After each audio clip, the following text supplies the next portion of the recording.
Dear Prime Minister, dear Commissioner, distinguished speakers and guests, ladies and gentlemen, I am very honored for being here today in this very important event on behalf of the European Investment Bank.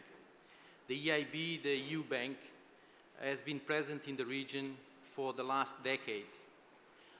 Only over the last 10 years, the EIB provided more than 8 billion euros of finance to support projects in the region in a wide variety of sectors, ranging from basic infrastructure to support to the private sector and particularly to SMEs.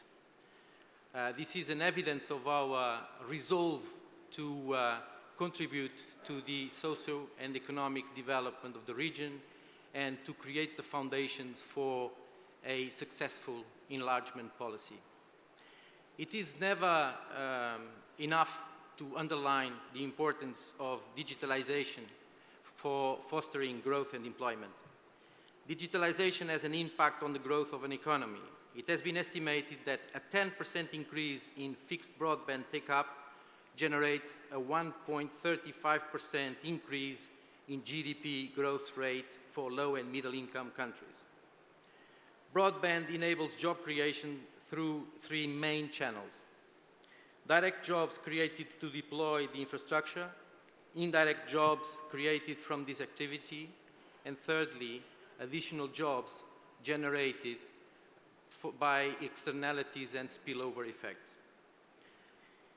Western Balkan countries have significantly lower broadband penetration rates than the EU member states average. Especially rural areas are lacking broadband connections. Certain projects, however, are not bankable. Public sector support could enable the much-needed development of broadband infrastructure to connect, for example, less densely populated areas. Western Balkan economies are increasingly prioritizing these investments, but blended investment schemes are required. For example, grants or guarantees put together with debt financing, interest subsidies, and equity. Questions remain, however, regarding the availability of public funding to support these initiatives and how national governments should prioritize these investments over other critical investment needs against clear scarcity of public sector resources. It is clear that digitalization will take place in sectors, and in most of them it will put the existing business models in question and create new ones. The Western Balkan states have the great opportunity to benefit from the digital development to a greater extent because some of them have less legacy systems in place. That means that new systems may be introduced immediately without integrating all the systems, leading to intelligent solutions swiftly.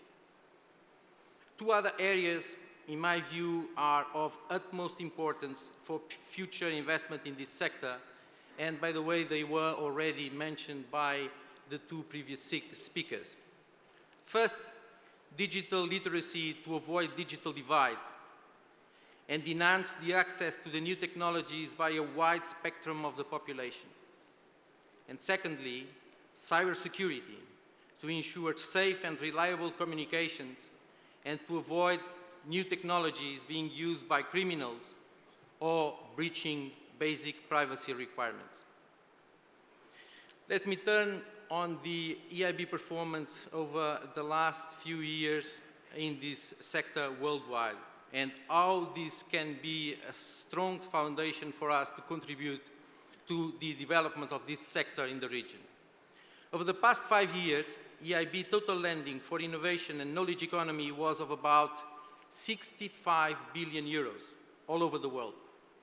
Of that total, 15 billion financed capital investment in information and communication technologies, ICT projects. The bank's financing for the digital sector is focused on 4 main areas: broadband infrastructure, ICT equipment industry, particularly to support RDI, research, development and innovation, ICT software development and security, and digitalization projects, including schools, retailing, banking, publishing, e-government, automotive and engineering sectors, for example. With respect to very high-speed broadband networks, the EIB is proceeding well in stepping up its activities. The EIB has also played an important role in supporting mobile operators in their transition into new, faster data transfer network technologies. Private sector investments need to be complemented with enabling public sector investments, for example, in terrestrial backbones and rural access networks. The EIB can support the sector by providing long-term financing to private operators and innovative financial instruments involving risk-sharing and combining loans and grant resources. The bank has financed numerous projects aiming at meeting the objectives of the digital agenda for Europe in rural areas. The bank can also provide another very important contribution, which involves technical assistance. Technical assistance particularly focused on, first, helping countries and private promoters to better design and implement projects. Second, improving the quality and development impact of investments. Thirdly, strengthening the management capacities of local partners. And fourthly, supporting the establishment of an efficient and transparent regulatory framework for telecommunications. Following the Digital Action Plan adopted at the Trieste Summit in July 2017, the Steering Committee of the Western Balkans Investment Framework, so-called WBIF, decided to extend the scope of WBIF eligibility to the digital sector in order to be able to provide future funding to the digitalization of the region. To be noted as well that the digital agenda, as was already mentioned before, for the Western Balkans, is included in one of the 6 flagships presented by the European Commission in February 2018 in its paper, A Credible Enlargement Perspective for the Western Balkans. Ladies and gentlemen, let me just conclude saying that the countries of the Western Balkans have a great opportunity to reach a digital society and economy in line with the EU digital agenda and its goals, as well as the digital single market of the European Union.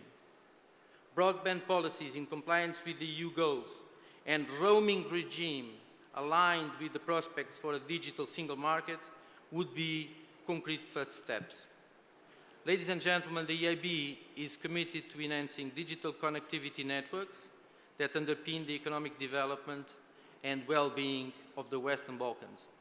I wish you all very fruitful discussions and debates during these 2 days of this very important summit. Thank you very much.